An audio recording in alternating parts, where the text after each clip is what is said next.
আসসালামু আলাইকুম এভরিওয়ান, কেমন আছেন সকলে? আশা করি সবাই অনেক বেশি ভালো আছেন। আমি অনেক বেশি ভালো আছি। তো এই গরমের মধ্যে বাইরে থেকে এসে বউকে বললাম যে, বউ ঠান্ডা ঠান্ডা লাচ্ছি বানাও, যেন গরমের মধ্যে খেয়ে একটু রিলিফ পাওয়া যায়। তো বউ যে কথা সেই কাজ, লাচ্ছি বানানোর প্রসেস শুরু করে দিয়েছে। আপনারা এই পুরো ভিডিওতে দেখতে পাবেন কীভাবে একটা পারফেক্ট লাচ্ছি তৈরি করতে হয়। তো আশা করছি ফুল ভিডিওটি আপনারা মনোযোগ সহকারে দেখবেন। আপনারাও বাসায় ট্রাই করতে পারেন।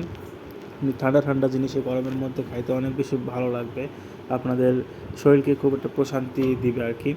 তো আপনারা চাইলে ট্রাই করতে পারেন বাসায়। আশা করছি আপনারা স্যাটিসফাইড হবেন। এই গরমের মধ্যে ঠান্ডা খাবারের বিকল্প কিচ্ছু নেই। আপনার যত বেশি ঠান্ডা খাবার, পানি এবং এ জাতীয় কিছু খাইতে পারবেন ঠান্ডা জাতীয়, তত আপনার শরীর বেশি ভালো থাকবে।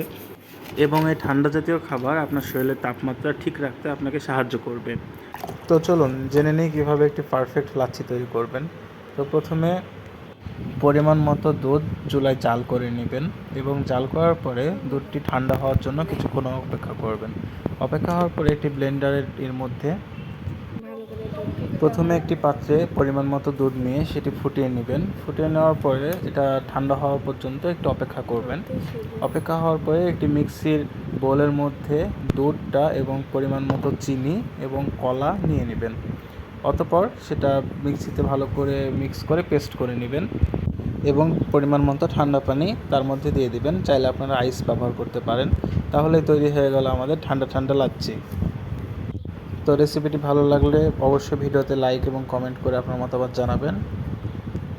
তো ভালো থাকবেন সবাই। আল্লাহ হাফেজ। আসসালামু আলাইকুম।